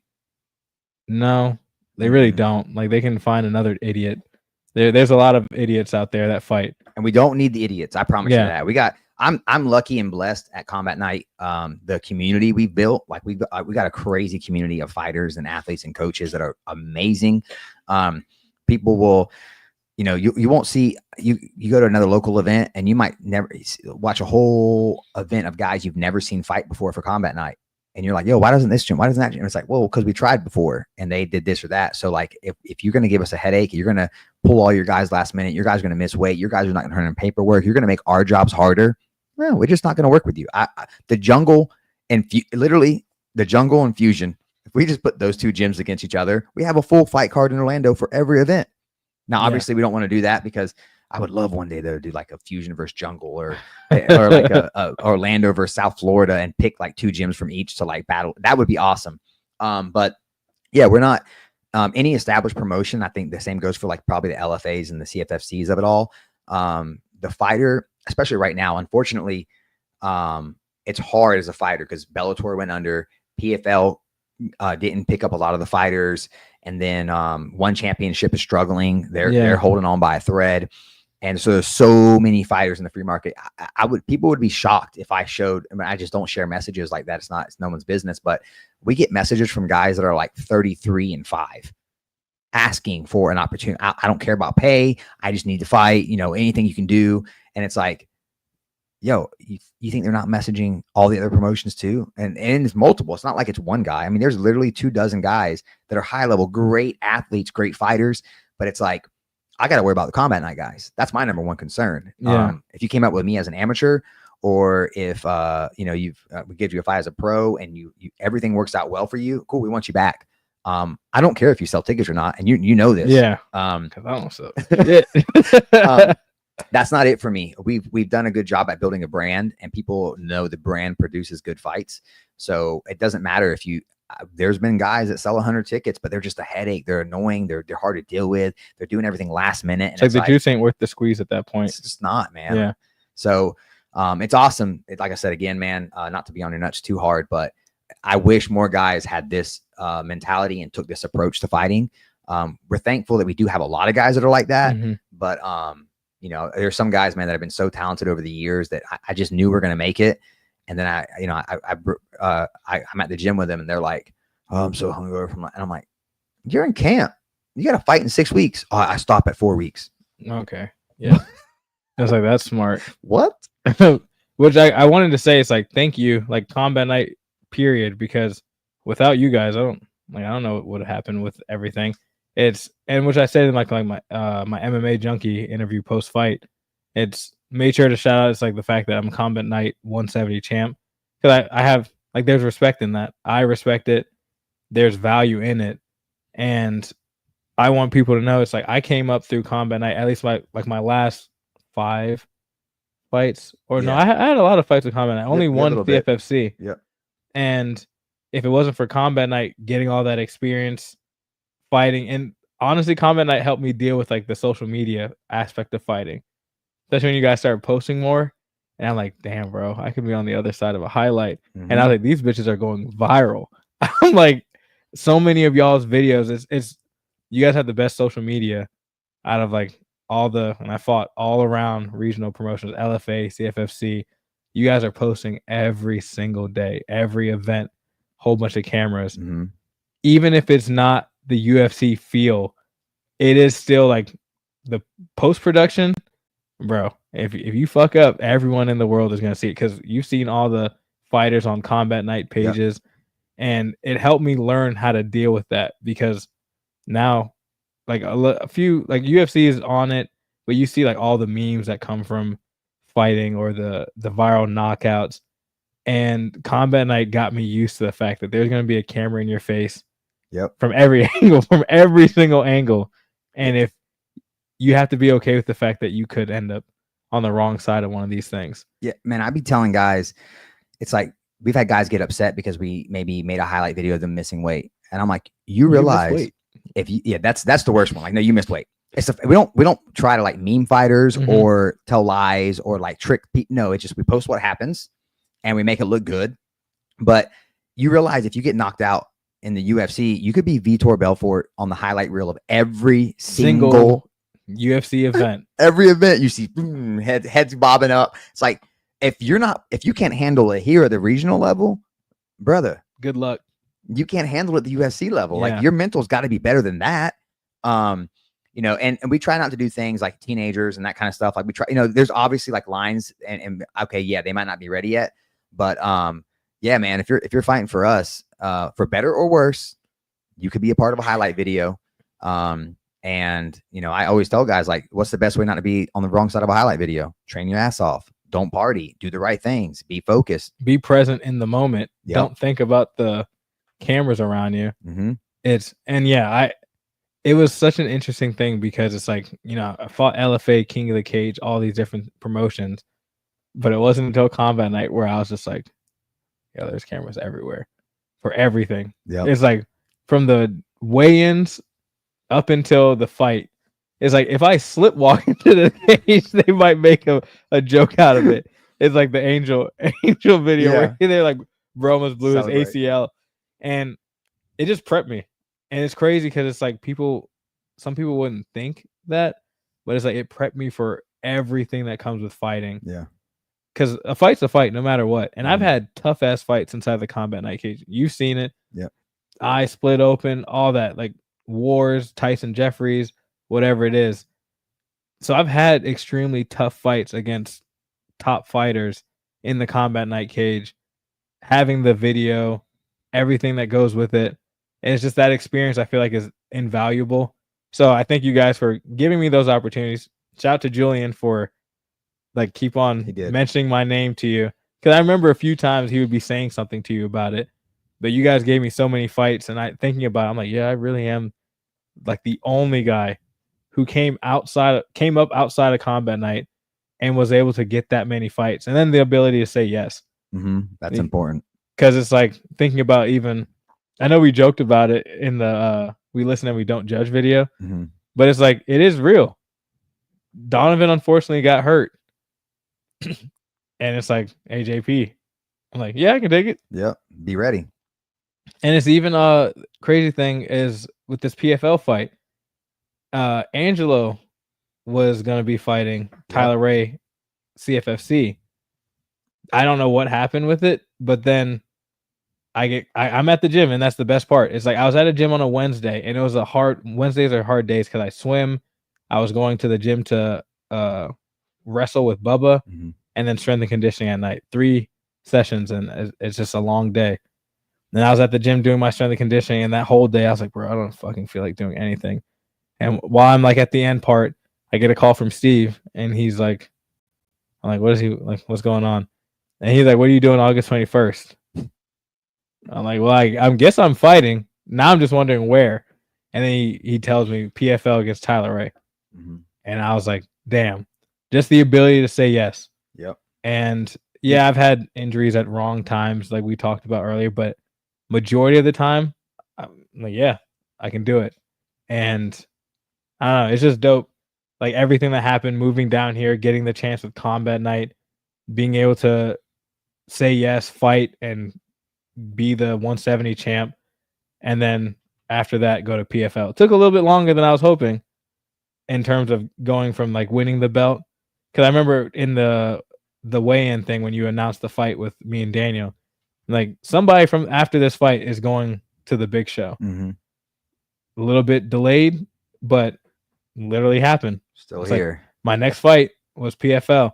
So yeah, just big shout out to you, the whole combat night team. You guys have always been super cool with me, and even with my kind of standoffish attitude at first, you guys actually took the time to get to know me and realize it's like, oh, he's like that kind of like hard on the outside, but then once you get to know him, he'll actually like joke around and stuff. Yeah, like a jelly bean, hard on the outside, soft on the inside. Not use a jelly bean. It's like using something better than a jelly bean.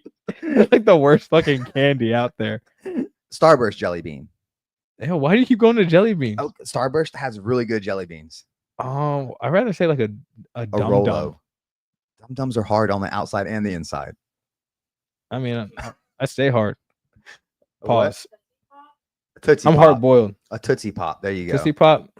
I don't know. All these things are just giving me. It's like I don't like any of these. They don't sound manly at all. It really doesn't. I'll say like a Doberman. Okay, a Doberman. Dobermans are very nice to their family members. You know them, yeah. Yeah. There you go. Once you get to know a Doberman, they're really chill. Well, man, we like to do a few things whenever we start like coming to the end of a podcast. Couple questions, couple scenarios. My first one is, what's like your most embarrassing moment you've had in the sport? You've been around for a long time. There's no way you don't have something. As soon as I said that, I saw your eyes look over there. What was that thought you just had for most embarrassing moment in the sport of MMA? Most embarrassing? Man. So I fought Chaos Williams 2018. I shouldn't have fought that fight because I had just gotten TKO'd like a few months before, and I went to training pretty quick, and I got knocked out and made like a big mistake. My head was not in it whatsoever. But it wasn't the knockout that was embarrassing. It was fucking like a few days after, I see a notification on Instagram. and it's the knockout because someone tagged me in it and was like, JP's like a great fighter. He'll be back. I know he will. I'm like, why the fuck you have to tag me? Bro, I reported the whole page. I reported the account. I reported the page. I reported his comment.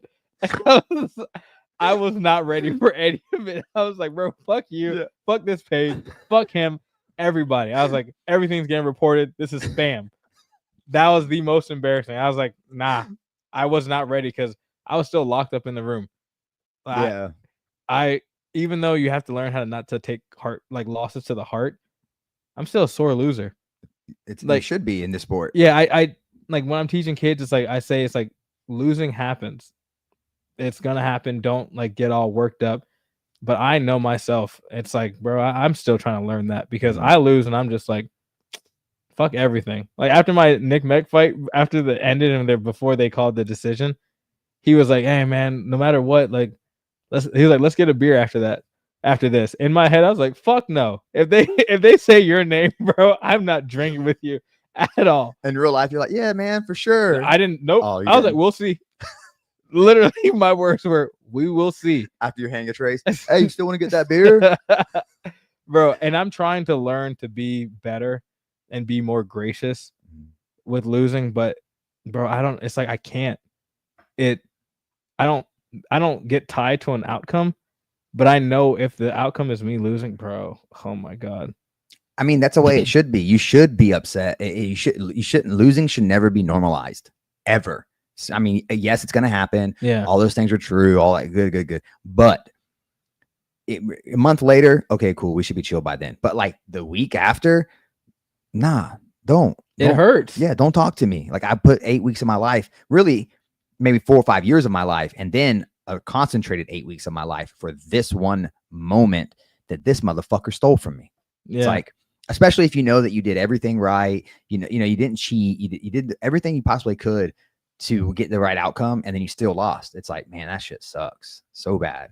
I'd be crying. I've never cried after a loss. But I've never had a loss where I wasn't really like I would take that back. The one loss that I was kind of okay with. I wasn't okay with my other two, but the one I was kind of okay with was the 1-on-1 championship. You took that bitch on what 8 hours notice? Yeah, real short notice. But like I remember being in the back, and I got a video. I got to make it one day. But like there's like 6 medical doctors checking me out, and like because I just died. Like cardio was done. Mm-hmm. I always said if I got put in a choke that I would just go to sleep. But when he put me in the choke, I was like, I'm dying. I'm dying. Guard. Help. So like, I'm in the back and the guy that's with me is like, how you feeling, mate? He's an Australian guy. I had some random guy corner me. And I was like laughing. I was like, actually, I feel pretty good. And he was like, yeah. He's like, you're not upset. And I was like, nah. I was like, I'm really happy about this. But it was funny because like that also kind of told me that like maybe fighting is now it's past me, Yeah. Like for me to be able to handle it like that, like I don't need to do this again. I had fun, I enjoyed it, but scratched off your bucket list. Yeah, exactly. That was my last thing. Fight out of the country on TV. That was my last thing. Yeah, and I never was UFC, but I thought that would be the UFC when it happened. But that was one championship, so that was dope. Couple more questions, and I'll let you get out of here. This one's kind of dated, but the second part of this question isn't. 100 men versus 1 gorilla. You get to pick the men.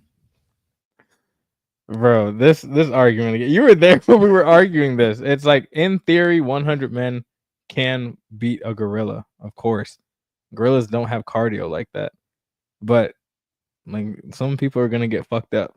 That's all it is. I get to pick the men. Do I think we'll win? Is that what you're asking? Yeah. I just want to say no because it's like, bro, 100. Nobody wants to fight a fucking gorilla. No. That like, do we have weapons? Nope. So we have to go and square up with a fucking gorilla. Mm-hmm. Yeah, it's like nobody wants to actually do that. We hear that gorilla like roar and hit its chest. That's gonna demoralize a lot of us. So, in theory, 100 men can beat a gorilla. In real life, people are running. Yeah. Unless it's like we have to kill this gorilla, there has to be some reason why we have to kill the gorilla. But in theory, yes, we Yeah. can literally suffocate a gorilla. Have you watched Weapons? Mm-mm. The movie with the kids getting like. No, I've never seen it. So I can't spoil it, but part of it is like kids are pretty strong. And it's like imagine a kid with like no restraint, and you have to fight like 30 of them. Well, that's actually my next question. So I'm glad you're going into this. Oh, okay. The second part of that question is 108-year-olds versus one JP. 108-year-olds versus me. And Are these like Shaq 8-year-olds or LeBron 8-year-olds? just Caden is Like, 9. Caden, And I have to fight 100 of them. Cassius is like 7 or 8. So Caden Cassius-ish age group. And keep in mind that kids are delusional. Yeah. You said you wanted the men had to be locked in. Kids are locked in. They're thinking they're going to beat you. 100, bro. I'm gonna be what kid 8-year-olds or 5th graders. I'm gonna take out all those 5th graders. Okay. But I'm gonna take some damage. Because thinking about it, it's like Cassius has kicked me before. I'm like, fuck. I'm like, God damn. Yeah, Caden be hitting me in the stomach. And like Caden hasn't hit me yet because I don't mess with Caden the way I like fuck around with Cassius. yeah. But it's like when a kid, sometimes a kid doesn't know like that small fist and they just hit you and it's like, yeah, but I can take out 108-year-olds. Honestly, yeah, for sure. Because one kick is going to take out quite a few of them. Okay. And I have pretty good cardio. I'm gonna like jog, get some space, like back elbows. Okay. But So you got a plan. it's gonna be a war. I'm not getting out of that without going to the hospital probably because all it takes is one kid hitting me in the nuts, and that takes out like 75 of my health bar. Well, good. At least you're not confident. At least you're realistic. Oh yeah, bro. And the fight IQ and the wisdom is what's going to win the fight. Yeah, it's not. It's gonna be a war of attrition. That's the whole thing. It's like I think people sometimes underestimate their abilities as a human, and it's like 100 kids. A lot. It's 170-pound kids, bro. That's more than we can even lift. Yes, possibly. It's a lot. So understand that you're gonna have to conserve your energy, but hit them hard enough to where they're not getting back up. Or if they do, they don't want to come back at you. They're Exactly. like, oh. Demoralize them. So really what it's going to be, I'm not going to start throwing punches. I'm going to start kneeing and like keeping kids in the stomach to drop them. That's the whole thing. Shut their body down. Don't try to like go all out. No. Aim for certain spots. I'm going to kick a whole bunch of kids in the nuts, unfortunately. To win that fight, I'm going to have to kick them in the nuts. He said, I'm not holding back at all. Bruce Lee. I'm going for everything. Yeah. It's like 100 kids. All right. I'm gonna start hitting you. I'm gonna hit him because the kid doesn't know how to handle that. That's the thing. A kid might be delusional until they deal with some pain. Yeah, and that's the difference between like a kid and a grown man. Yep. A grown man who is on a mission and he wants to get you out of there might fight through it. Yeah, he'll deal with the pain. A kid, you fucking hit him right in the eyeball. Now he's crying. It's like, all right, you're out of here. Well, I'm glad we went into detail with that question. Yeah. I hope that's not a bad thing. The last thing we're gonna do is I was at I was at Dirty Boxing this past weekend, Mike Perry's promotion. First time I've been able to go. I was real excited to be there, and we have a little video that we're gonna watch. Okay. Just get a reaction on it. Hey, Mike, hook me up with some tickets or something, man. If you hit him up, he'd hook you up.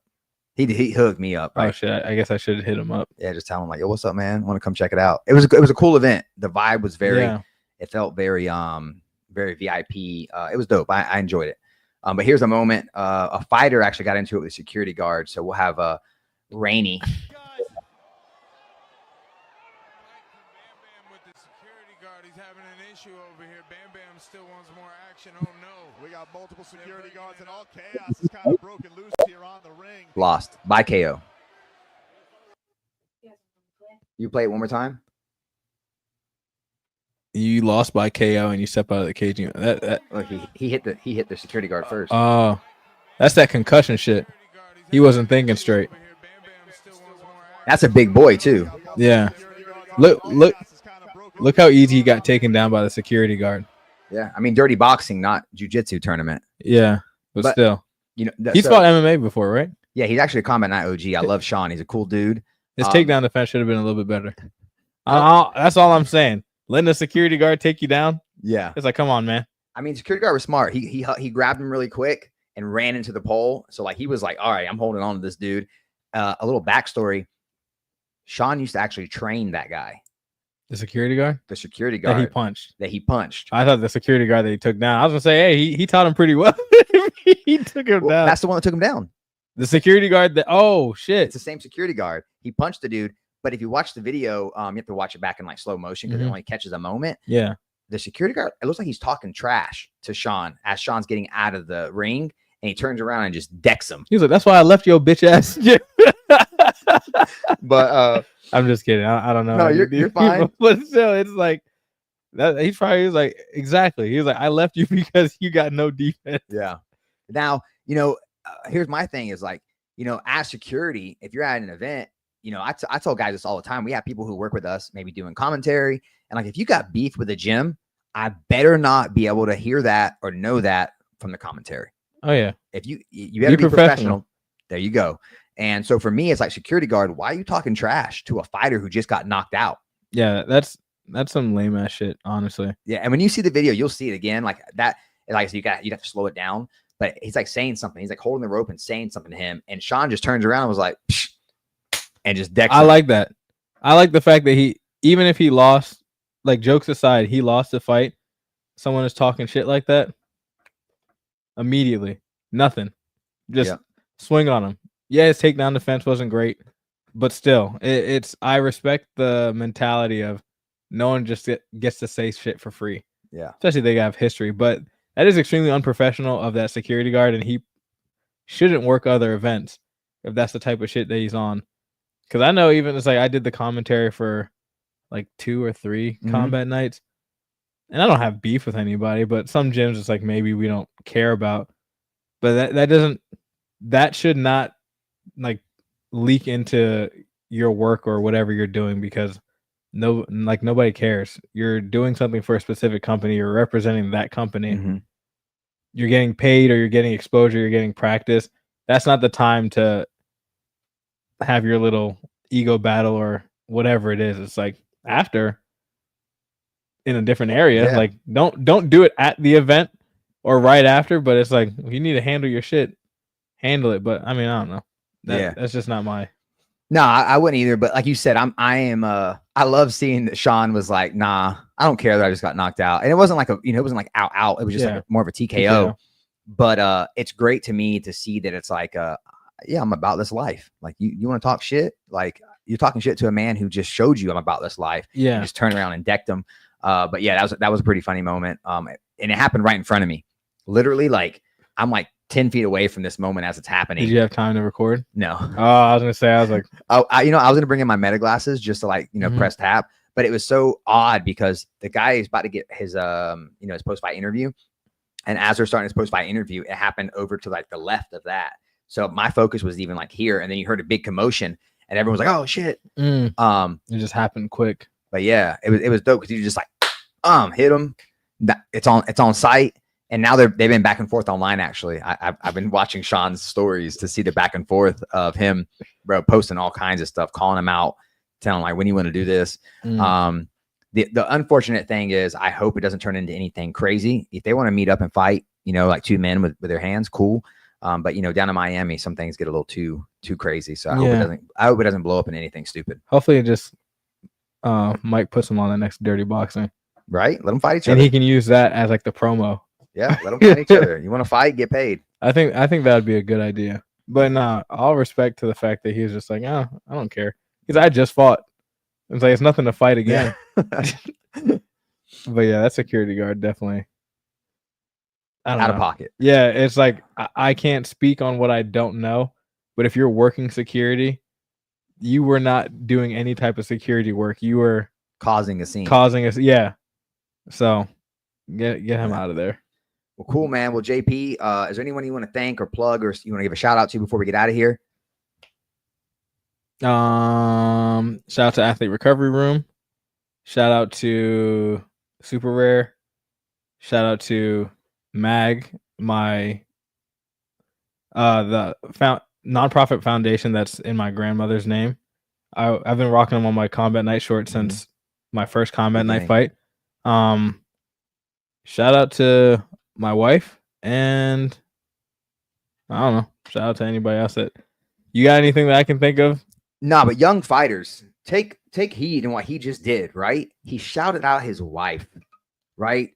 If you got a girl that's supporting you in your game and your dreams and helping you pursue whatever that is, whether it's fighting or it's being a mechanic, you got to show your girl love. This man is smart. This is a veteran right here. He knew it was time to show his wife some love. And me being a veteran as well, I just, hey, man, I hadn't heard her mention. So I was like, let me make sure I get a little plug here.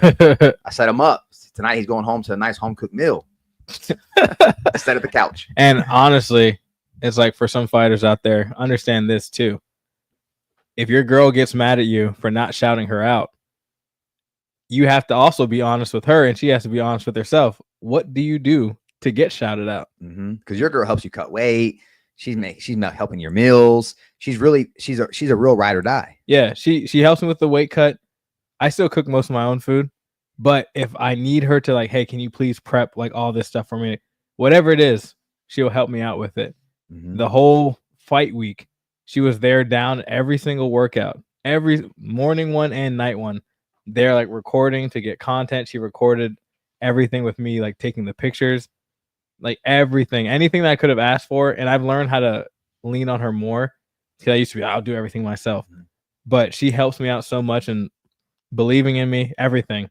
So there's a big part of, no matter what, this was my dream that I started with. But it is like both of our dreams at this point. Yeah. Because she wants to see it happen for me. Damn near. If there's anybody that wants it a little bit, not a little bit more, but like slightly less than me, it would be her. Like I want it more than anything, but she's right there underneath or with me, whatever you want to say. But yeah, some for the other girls or women, partners, whatever it is, don't be thinking you're gonna get a shout out when you don't do shit. Yeah. Especially if you make someone mad during like the fight week. That's the word. Or whatever. It's like, I don't know. I think sometimes people think it's like, oh, why didn't I get a shout out? What the fuck do you do? Yeah. Well, I mean, a woman can make or break you in every area of life. They can make your life better, and they can make your fight camps better, and they can be a part of that, or they can make it worse. So when you're picking your partner, you better make sure you pick a good one, because I've seen so many men, their downfall be a bad woman that they can't help themselves with. But when you got a good woman, I've seen so many men treat them like crap too. And it's like, yo, you got a good woman. What are you doing? So, woman can make or break you. We'll end with that. But JP St. Louis, man, it was a pleasure having you in here, and we'll have you back here, I'm sure, in no time. Oh yeah, I look forward to it. All right, man. Have a good day. All right, you too. That's a wrap. Oh wait, we got a. Are you ready for combat night?